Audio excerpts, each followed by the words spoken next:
Okay, so the original plan was that I was going to put this partition wall in after I got the electrical done. I just wanted to get the electrical done out of the way.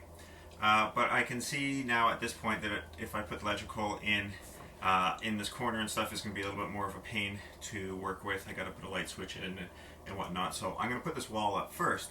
Now this wall serves a couple purposes. One being that it's just a partition from the storage area, and but also, quite importantly, this section on this side, well, and to some extent the whole unit, is going to act as a shear wall for the lumber racks that are going to go on the side here. So there's going to be a lot of weight in lumber over on this side on racks. And the racks are going to rest on the floor, but they're going to use the wall to counteract the cantilever effect, the force that's trying to pull the lumber outwards. So it could be that we would be fine just to build off of our existing sheathing. We have 1/2 inch construction grade ply on the walls, so that in itself brings the wall studs together and they act a little bit more as a unitized member. But I'm going to feel a whole lot better just by reinforcing this section out here. It's almost like a stem wall coming out that's going to become a shear wall, and then of course the doorway will be through here. So the first thing I'm going to do is I'm going to reinforce what we have existing here. I'm going to use some structural screws. So one thing I could do if I wanted is I could use ties to connect the studs in this section of the wall. And that's not a bad idea. I don't think it's going to be needed in this case because I'm going to go with a heavier ply here on this front face just to really increase the rigidity. And I think with that, along with a few structural screws finishing up the fastening of these studs, I don't think we're going to have any issues. We're probably wading into the realm of overkill, but you know, overkill is not always a bad thing. So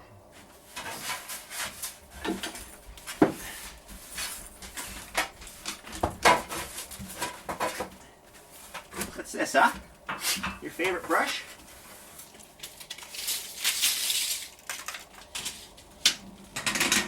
86 3/4.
Okay, let's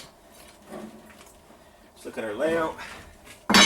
This here is our maximum amount that we're allowed to encroach into this doorway, but that's fine, we won't get that far with this next stud.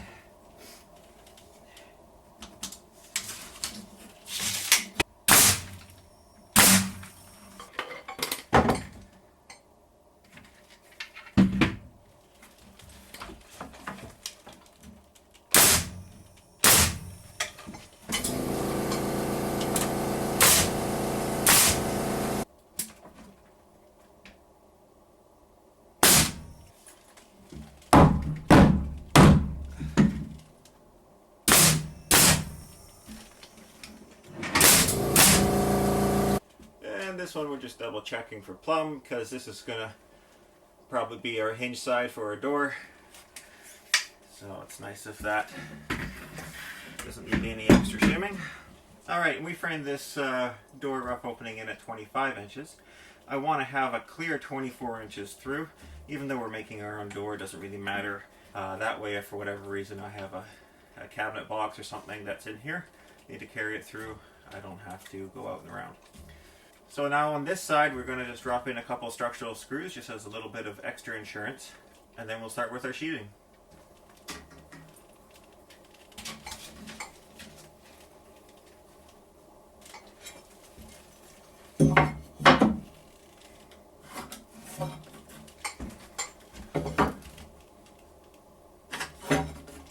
So we're going to drop a header in here. In this case, we're going to do it at 76 inches. I want to have a little bit of clearance room up here because I'm going to keep a couple of things like probably some levels and stuff up out of the way here. So there's no point in me wasting extra height by throwing in an 80-inch door here. You know, I'll have a 75-inch door and that'll be just plenty fine. So that across at 76, and it's just going to be a header on the flat. It's basically just a space filler. There is no structure pushing down on this. This is back framing. There is no structural requirements other than it has to hold itself up. So when you're back framing, you can do things like put headers on flat if you're having a pass through, for example.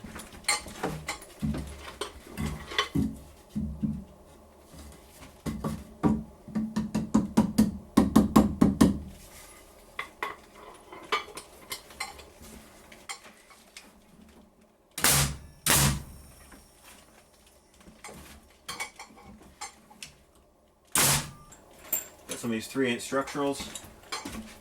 We're going to drop one in per side.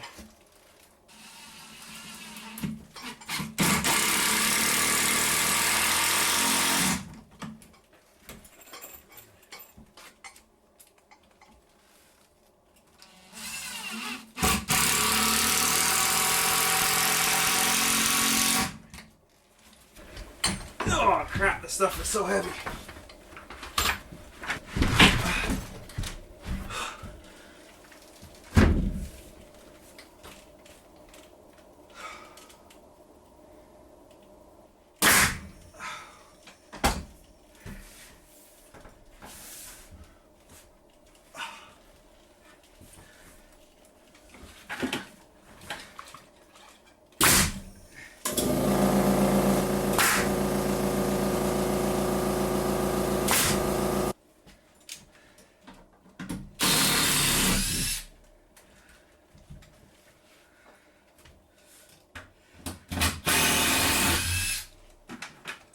So normally I would just nail this in, then zip it out with the Sawzall around the edge and just do a rough quick job of it.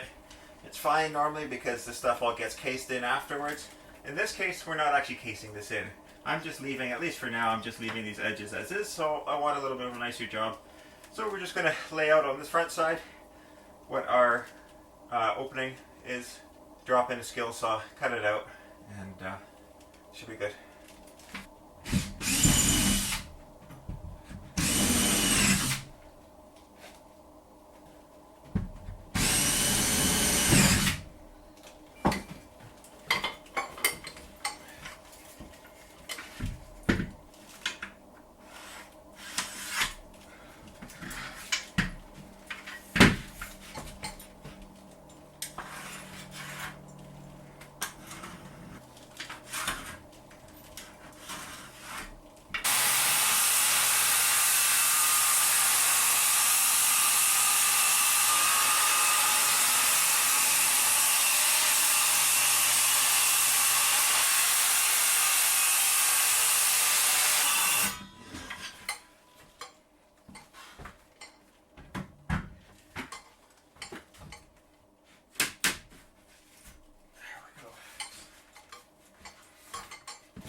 Alright, so now that I got this stuff placed, I'm just going to go around the perimeter and I'll nail it, I guess like a normal shear wall. 4s on the edges, 8s in the fields. But one thing I actually do want to point out is there's a very big difference between this wall and a shear wall that would pass code. This probably would be a bad idea in any type of house application. But because this is a back framing application and I specifically need rigidity against this wall, and that's the only thing I care about, I think that this 1-inch MDF is going to be a good solution for that. Another thing probably that's worth noting is if this were a real shear wall, you'd have to block or double block where the seams are so you can nail across those seams as well. But like I said earlier, I think we're in the land of overkill. I think we'll be okay. You're awfully noisy, mister. We got a little water damage here. This got a little bit wet outside. I'm not worried about it. I put it here specifically where it's going to be on an edge that's not getting nailed in, and it'll dry out, it'll be fine.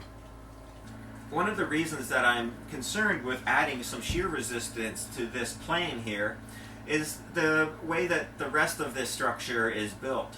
So we have a metal container on the outside, and then we have stud framing. The stud framing is attached at some intervals through the metal container. And then there is 1/2-inch ply sheeting on this side. So right off the bat we have a weaker structure because we don't have a ply on the outside and a drywall on the inside. That makes a pretty rigid diaphragm. So that's one strike against this. The second strike is that our ceiling is not made up of sheet stock. Our ceiling is all made up of these boards, and I like the look of it. I don't regret it, but it does not add the unity and the rigidness that a sheet stock ceiling would.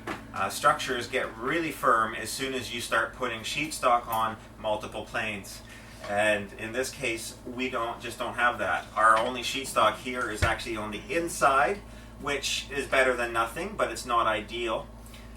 So I think this is a good idea in the long run.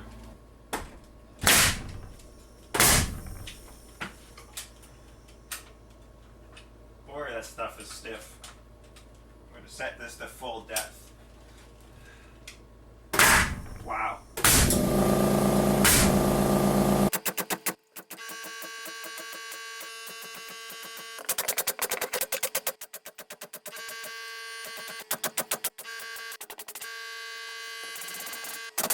So here's a tip for you. Next time you're building a shear wall out of 1-inch MDF, grab a 3/8 line, because the 1/4 inch just doesn't move enough air. I cannot believe how hard it is to nail through this stuff. And there's another reason not to use it. But whatever, it's got its purpose in places. So.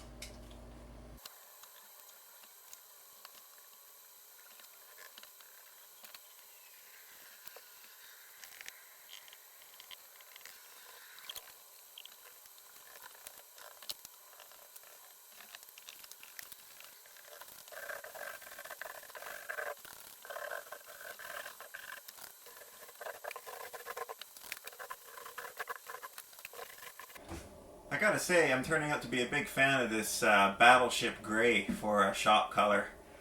Just something about it in the flat. It just it's got that nice industrial feel to it, but it's not overly dark, and I think it's a pretty good color. I don't know if I'd do my bedroom in it, but I think it's good for a shop space.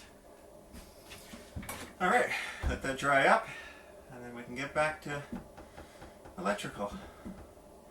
In the meantime, I'm going to insulate the back side of this wall and start thinking about some ideas for a door.